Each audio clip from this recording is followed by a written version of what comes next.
What a pleasure being here today. We've got a presentation that I feel that anyone who's involved with education and in leadership in schools is going to enjoy. What you are really going to enjoy is the fact that we've got a team here of experts, of professionals. In fact, without giving away any ages, I reckon we've probably got 120 years of school leadership experience sitting around this table. Now, ladies and gentlemen, I'm a little concerned. Teachers like to regard themselves as professionals. And we call our profession the teaching profession. And if you compare it to medicine or even a soccer player, there's certain expectations of folk in those professions. Why do we need to even inculcate a culture in a school? Because they're professionals, and they must just come in and do their job. So I'll start with you, Derek, because you've been a circuit manager as well as a principal. What would you say if you had a principal who said to his staff at the beginning of a year, listen, you just make sure you're on time because you're professional. Make sure your lessons are prepared, and you just get in and do the job. That's what you're being paid for. How would you advise that principal? I think that principal needs to just understand that you're accountable more than you're looking at the professionalism. You're accountable to the parents. And so it is the delivery as to who your client is. And your client being the child, your client being the parent, and you accountable. Those parents do not look at the professionalism of it, but the delivery of what you have as a curriculum and education. And Paul, how would you advise a principal? I would say that professionalism is much more than just doing your job. It's taking responsibility for your development as a teacher, as a 21st century teacher. And I'd like to think as a teacher or a principal that I can get the very best out of both our teachers and our learners. And if I'm doing that, I reckon I'm as professional as Alex Ferguson, for example. It's a good example, Alex Ferguson, because when they didn't do what he wanted, I believe he kicked boots at them. So that's right. one way of getting your staff to be professional. Absolutely. Not that they'll stay long after that. It's not something that we can do very easily. The teachers we have are our responsibility, and we've got to take them with us. There's no getting rid of them so easily. I think professionalism is something quite different, actually. For me, professionalism is the fact that you are actually sharing your knowledge with others and gleaning knowledge from others. So to be a professional teacher for me means that you need to be connected with your school, with the children, with other staff members, and very definitely with the outside world. So I see professionalism as being valuable in that way in the school, because what I bring and what NOMSA brings will be different. But together what we bring will be what perhaps, in my view, would be very good for the classes and very good for other people. So I think I'm going off on another track, sorry. NOMSA, did you ever have a teacher who said, stop hassling me, I'm doing my job, I'm here on time, I just want to get on with it, and I go home at 3 o'clock every day? That happens to be the norm until you have to address that as a leader and not educate in a way the person that what are you really here for, other than coming here and teach and go out. There's more involved in the institution, and there's more involved within you to learn from the institution itself, other than coming in and going. It happens a lot, but it demands then, it's a challenge for you as a leader that you need to look at the person and educate him that it's not all about that. There's more to it. Keith, the thing about professionalism is also who is looking at you. So you raised the point of me being a circuit manager. So the higher you go in the hierarchy, you are answerable to those above you. And so those circuit managers expect you to be professional. And I think those principals who act so strictly on professionalism are actually trying to cover their backs. They're trying to shield themselves from accusations of being unprofessional. Yeah, you make me want to go onto the topic, but I'll just raise it. But, you know, one of the skills in running a school is learning to handle the cynicism of the experienced teacher who says, I'm just going to do my job, towards the young one who's energetic and enthusiastic. And combining those two is a skill of I think, leading a school. But Paul, to what degree, how important is it now, if it's Manchester United or whether it's running a school, is it to feel that all my players belong, all my team belong? I think you used the right word there, Keith, when we talk about a sense of belonging, and that's something one feels. And I think you've got to feel it from the very first moment. So it's part of your interview of a teacher, that idea that together we're going to serve this school. And I think as a principal, you need to be seen to be valuing your teachers and recognizing their achievements and celebrating their small wins with them. Not once a week or once a year, but every single day. Yeah. And the point of trying to get that sense of belonging, you need to get teachers together. In our school, we would see each other together twice a day. Now, that's not something that's possible in these times, but I would think it's absolutely essential for a principal to meet with a group or two groups or three groups of teachers every single day. If you're not meeting with teachers and speaking with them, you're not getting that sense of belonging. So that to me is essential. Also, I think it's so important to identify what exactly is the problem here, or what makes us not to be the team. Yeah. Then you work on that, and then as a leader, you need to work on that and see. Then it means you move from there. You just call them.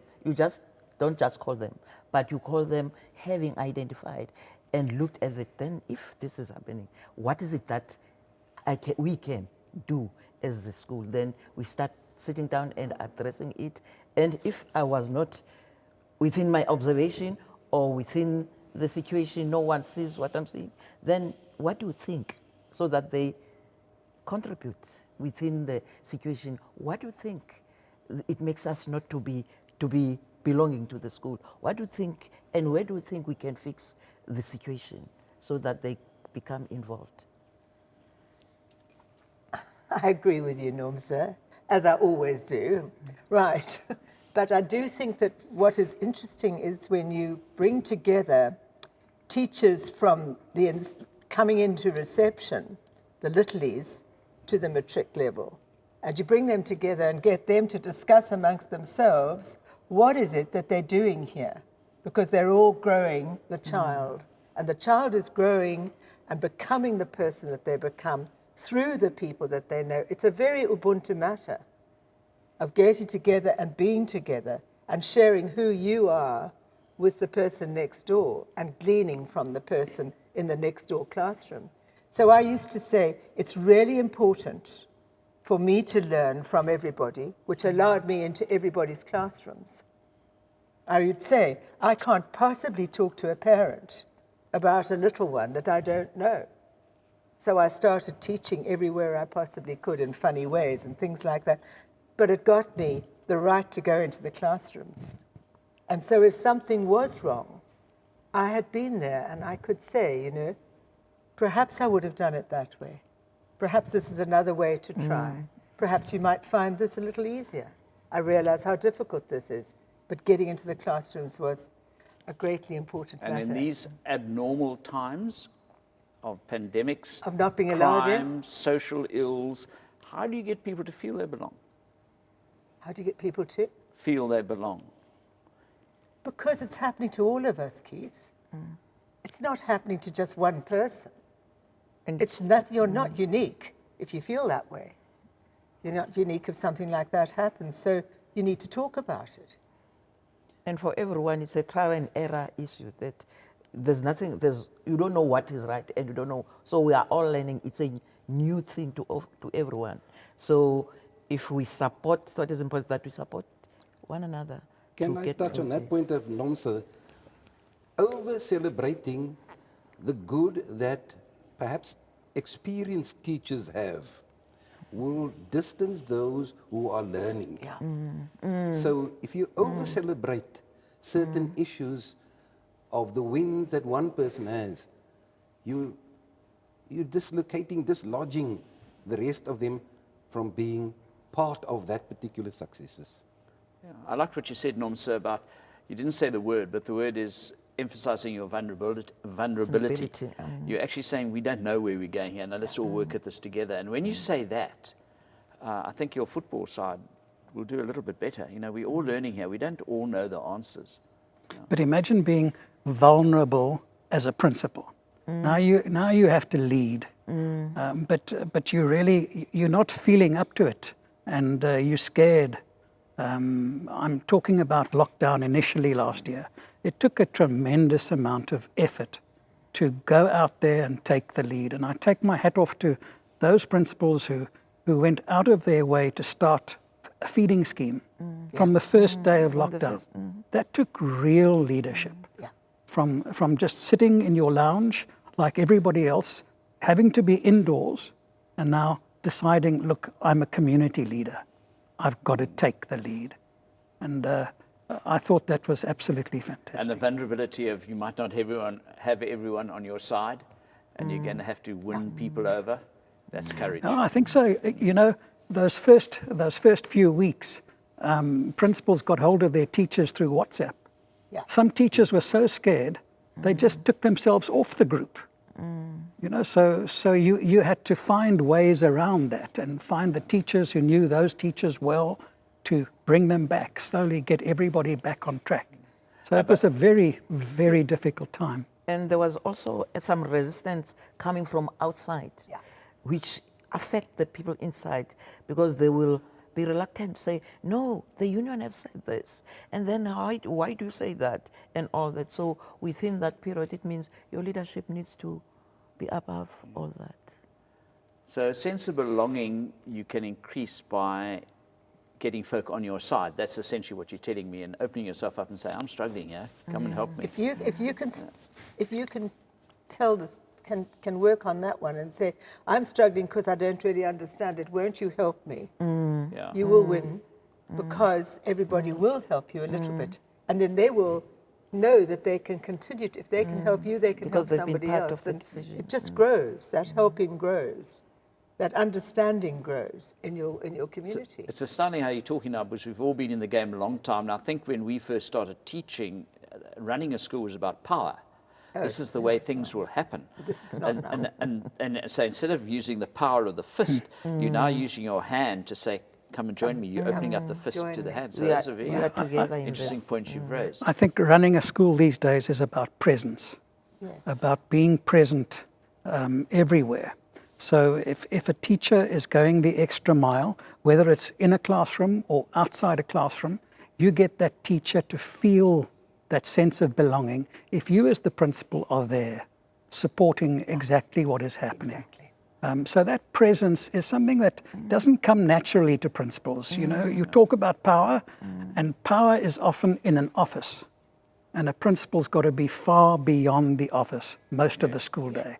The office is for after hours. I want to go back to my hand. So my principal is offering the hand and saying, let me help you along this path we are on all the challenges. And if you're a teacher and you feel that the principal understands you, it's much, much easier to go and knock on the door and say, I'm terribly sorry, but could I please see you this afternoon? And I need to ask you about something. Yes, and it can be your own life, or it's very much easier if you understand them. Sure, You understand but you one as a another. principal have to put a lot of work into that. And I you know, think if you I do. think back to some of the books we had in the 80s of leadership in those days, the 1 Minute Manager, finding people doing things right, and then building up a relationship that way by finding people doing things right. What would you think of that, Tessa? Did you as a principal actually go out of your way to find people doing things right? Did I? Yes, I did often. I often did, because they needed to be told that they were doing it right. So I had a little card which said, thought you would like to know. And I might write you a little card saying, Keith, I thought you'd like to know. I thought you really, really did that very well this morning. Thank you. Thanks Am I so going to much. get one today? I'll consider it. But it might sound ridiculous, but those little cards were quite important at times, and they were as good as a little phone call later on or whatever. And I think so many of our teachers, our head teachers, sorry, principals, I know it's principals, sorry, have been doing that now. They've been calling people up and sending a little WhatsApp saying, because they send me WhatsApp saying, Tess, that was great what you told me this morning, thanks so much. So they're doing it to their teachers as well. And I think that that in itself is going to build the kind of power that comes from community when you're faced with adversity. And we are faced with adversity at the moment. What are we going to do about the gaps in education as we go into 2021, sorry. You were saying, Derek's been bursting to say something. yeah, you were saying about opening the hand for power. Now, I know from experience that ability to expose yourself to that, offering the power to somebody else, is difficult. It doesn't come within your first, second, third year. It takes time. And sometimes you find that almost at the end of your career. You then discover all those abilities.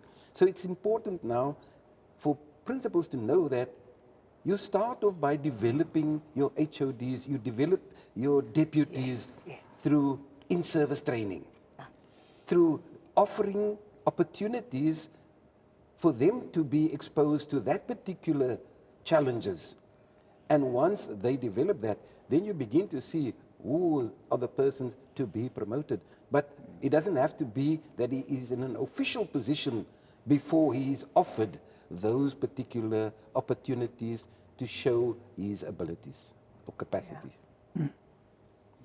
What little things did you do to find people doing things right? It's acknowledging that this is her day when she or he was born.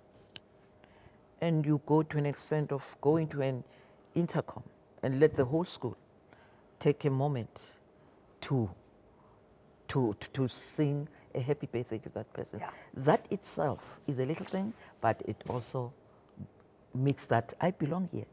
I'm one of you. And also in my school, there was this thing of an informal thing, which it worked for me, of not saying principal, and also of not saying Miss, what is it, Faber, Miss Faber. I would say Tessa, and then they will say to me Sai, and that itself, it makes that you become on one, and at a same, on a level where it doesn't see you as the some person who's at the top. And it worked because it's so easy to, how was your day today? Hey, you know, this is what happened and all that. And say, no, then it's okay. And then you find that things are flowing. Yeah. And no one is looking at each other because he can see that he's acknowledged. And even when he has done something, then you have to give a pat to know. I would like you to help me with that. Can you, when we have a meeting, can you just facilitate this? And then it means you are giving him some that he is recorded. And the rest of them encourage that, come with your ideas. And then let's see, there's no idea that is wrong and that is right. We will see, we will work on it. I think as a role model, if you do that as a head, then your teachers will be doing that with other they will. teachers and with their classes. with their children. Yes. And with their classes. Their classes. Derek, how did you pat your teachers? I find that a bit difficult because, you know, the argument is always, but we're all delivering. Why have you identified that person for whatever? So the challenge was always to do it discreetly. Let's say a little note in the, you know, that task book that they used to forward. Just a well done, a thanks. It wasn't easy because there was always the eye watching as to who are the ones that's his pet, that he regularly goes to. So make sure that you identify all in some way or the other, perhaps privately. Even the weaker ones. Even the weaker ones. Absolutely. And most of them like this thing of half day off. And that's not professional. No. That's not giving them the half day off. I don't know if there's any other way, but it's not with gifts. It's with acknowledgement. No, it's definitely not with gifts. I mean, those books back in the 80s again said, find them doing 10 things right for every time you may have to admonish. You know, so if you're doing this regularly, you'll build up, in my opinion, a sense of trust in your staff who trust that you're not going to be overpraising one particular person. Keith, I think I understand, Derek, your reticence about identifying a particular person and praising them. But when you're trying to achieve critical mass in a school, you need to support the flair and the creativity and the initiative of teachers. And the more you do that, and the more you back them and provide as many resources as possible, with the main resource being your time and your effort, I think you raise the bar, not for that person, but for everybody around. Yeah. So that's how, when you focus on people doing things right, as you were mentioning, that reminds me of the word rigor. You know, my favorite word in education, which means doing things properly, thoroughly, precisely, and with firm and demanding standards. And if you can achieve that critical mass with 2, 3, 4 people, slowly but surely, it's something that wins over, and you get a winning climate. And everyone gets the message, and so the whole standard rises. Yeah. That's what is my experience. But I understand that schools work in very different contexts. And a principal's got to understand the context in which he works or she works and make that work for them. Yeah, I read of a metaphor somewhere that if you raise the tide, all the boats come up. Yeah. So if you raise the tide in your school by praising and just getting the atmosphere to be one of mutual acceptance and pride in what we do, then you won't have that problem. One of the things that I like to talk about with the people, with the principals that I have the honor of mentoring, is it's just the fact that this pandemic is actually got to now be looked at as something which will assist us rather than be a negative part. It's got to be seen as a positive center. And so what have we got to work out that's happened? What have we got to work out that we can do in our various schools? And how are we going to do those? And who at school is going to help us? Because it's not going to come from one person. It's going to come from the entire school, which also is the parent body. So that building of community, we've got a chance now in all our schools, I believe, to look at the building of community. How do I'm doing that, Nomsa? Actually continuing to build the community that people have started, so that there's a community of people who are all working towards the one thing. And that one matter is that everyone who enters that school will have the chance of doing whatever they wish to do with their lives later on. Because they'll all have had a good, strong education. Yeah, I like your point. I think the pandemic has enabled us to do things differently now. I think we have to look at what is really important in I education. really think we have to look at it and see what is the positive that can possibly come out of this now. We need to leave all the negative behind. We need never to diss the people who don't do the vaccines or want to do the vaccines and all of this. We need to just go forward.